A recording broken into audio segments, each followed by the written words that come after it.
Rekonstruksi realita. Pernah kebayang nggak sih, ada orang pegang duit 100 juta, tapi masih bisa stres dan bilang kalau dia nggak punya duit. Sementara ada orang lain yang pegang duit 100 juta, dipakai buat kawin lagi. Itu karena realita yang dimiliki kedua orang tersebut berbeda. Kebenaran itu subjektif, fakta itu objektif, realita ada di tengah-tengahnya. Realitalah yang akan membawa kebenaran berubah menjadi fakta. Realita adalah dunia non-fisik yang ada di kepala kita. Realita bisa diciptakan. Realita kita menentukan masa depan kita. Realita bersifat subjektif tapi bisa membawa kita kepada hasil yang objektif. Dan realita dipengaruhi oleh kebenaran yang kita pegang, hasil evaluasi dari opini kita. Analoginya kayak gini.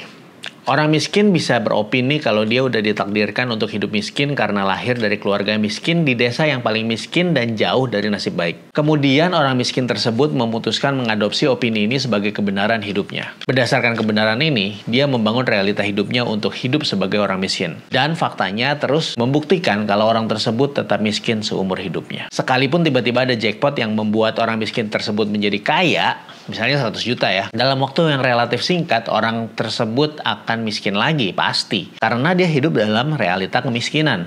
Duitnya dipakai buat kawin lagi. Tapi kalau orang miskin tersebut beropini kalau dia nggak ditakdirkan untuk hidup miskin hanya karena lahir dari keluarga miskin di desa yang paling miskin dan jauh dari nasib baik, kemudian orang miskin tersebut memutuskan untuk mengadopsi pemikiran kalau sebetulnya dia bisa keluar dari kemiskinan, bahkan jadi orang kaya sebagai kebenaran yang dia pegang. Berdasarkan kebenaran ini, dia membangun realita hidupnya untuk hidup sebagai orang kaya dengan mental dan pemikiran yang kaya. Maka tinggal tunggu waktu faktanya akan datang di mana dia adalah orang kaya. Jika ada jackpot yang membuat orang tersebut kaya, misalnya 100 juta gitu.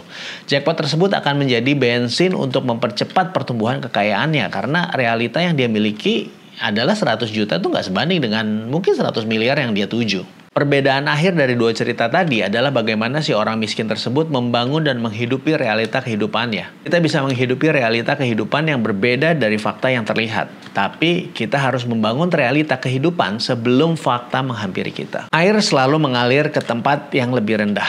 Jika kita mau air tersebut mengalir ke tempat yang lebih tinggi, kita harus mikir dan bekerja keras untuk membuat air tersebut bisa mengalir naik ke tempat yang tinggi, ya gak?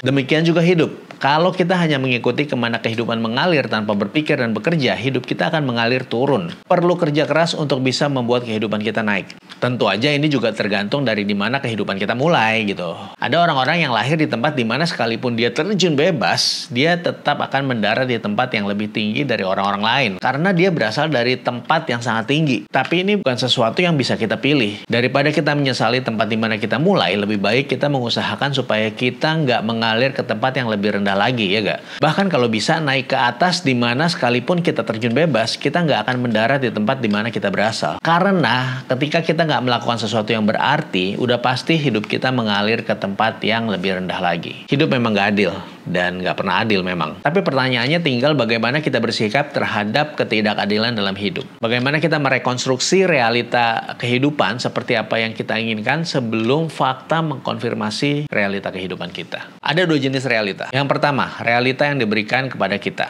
Diberikan dari orang tua, status sosial, dan komunitas. Dan yang kedua, realita yang kita ciptakan sendiri. Kita semua lahir dengan realita yang pertama. Realita yang diberikan oleh orang lain. Baik itu orang tua, komunitas, status sosial, dan lain-lain. Beruntunglah mereka yang hidup di realita yang positif, terlepas dari fakta di mana kehidupan nyata mereka berada. Realita positif itu gimana sih? Contohnya, meskipun miskin, tapi orang tua selalu mengajar anaknya untuk berpikir positif, bekerja keras, dan jujur. Kemiskinan bukan takdir, dan kesuksesan bukanlah hal yang mustahil. Contoh yang negatif, kita orang miskin, orang kaya itu semua curang. Kalau nggak curang, nggak mungkin kita jadi orang kaya. Makanya kalau ada kesempatan untuk untung, nggak peduli gimana caranya, harus diperjuangkan meskipun itu harus curang. Karena dunia itu jahat, perlu jadi jahat kalau mau berhasil. Tapi seiring berjalannya waktu dan pendewasaan yang kita alami, kita perlu menciptakan realita hidup kita sendiri. Terutama jika faktanya kita nggak suka tempat di mana kita berada saat ini. Kita perlu merekonstruksi realita yang pernah kita terima dari orang lain supaya menjadi realita di mana kita ingin berada. Ketika kita nggak menciptakan sendiri realita hidup kita, orang lain yang akan menciptakannya untuk kita. Masalahnya, ketika orang lain menciptakannya untuk kita belum tentu suka dengan realita tersebut. Karena realita tersebut cenderung untuk kepentingan dirinya daripada kepentingan kita sendiri. Pekerjaan merekonstruksi realita ini nggak hanya terjadi sekali dalam setiap fase kehidupan kita. Pekerjaan rekonstruksi ini nggak akan pernah selesai, terutama dalam umur-umur produktif kita. Karena suka atau enggak, kita hidup di dunia yang nggak bisa kita kendalikan.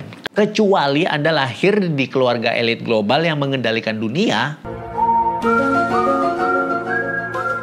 itu udah realita yang beda lagi game plan-nya. Ada kalanya dunia menghancurkan realita hidup kita di tengah jalan bahkan sebelum kita siap. Dan kita nggak bisa apa-apa selain terima kenyataan. Tapi pertanyaannya, apakah kita mau tinggal di realita hidup yang diberikan kepada kita atau kita kembali merekonstruksi realita hidup kita? Ambil sisa-sisa yang bisa bertahan dari realita yang udah hancur dan beradaptasi dengan realita yang menghantam. Serta kembali membangun realita yang baru. Berita baiknya adalah kalau kita sudah pernah membangunnya dulu, meskipun hancur, kita nggak mulai dari nol lagi. Karena setidaknya puing-puingnya masih ada yang sisa untuk bisa dipakai sebagai bahan membangun fondasi realita yang baru. Beberapa tahun yang lalu, dunia gue hancur berantakan. Gue kehilangan orang yang paling dekat di hati gue dalam perjuangannya melawan thalassemia mayor. Di saat yang bersamaan, perusahaan yang gue bangun dan kerjakan selama 10 tahun juga akhirnya harus menyerah di tahun yang 11 karena pandemi. Dan akhirnya gue kehilangan niat untuk ngelanjutin hidup gue. Gue gak punya arah dan tujuan lagi. Tapi hidup tetap berjalan dengan atau tanpa gue. Dan gue masih punya orang-orang yang hidupnya bergantung sama gue. Akhirnya gue gak punya pilihan lain selain merekonstruksi ulang realita kehidupan dari puing-puing yang tersisa dari realita hidup gue sebelumnya. Dulu gue pikir apa yang gue bangun udah sesuai jalur menuju hidup impian gue. Ternyata gak ada yang benar-benar kita bisa genggam selamanya. Ada quote bagus yang akhirnya gue bisa mengerti. Jangan menggenggam terlalu erat supaya nggak terlalu sakit jika itu harus terlepas. Jadi gue membuat video ini bukan hanya sebagai teori, tapi gue sendiri juga sedang merekonstruksi realita hidup gue. Gue nggak tahu ada berapa banyak dari kalian yang sedang ada di fase yang sama, tapi gue cuma mau bilang kalian nggak sendiri.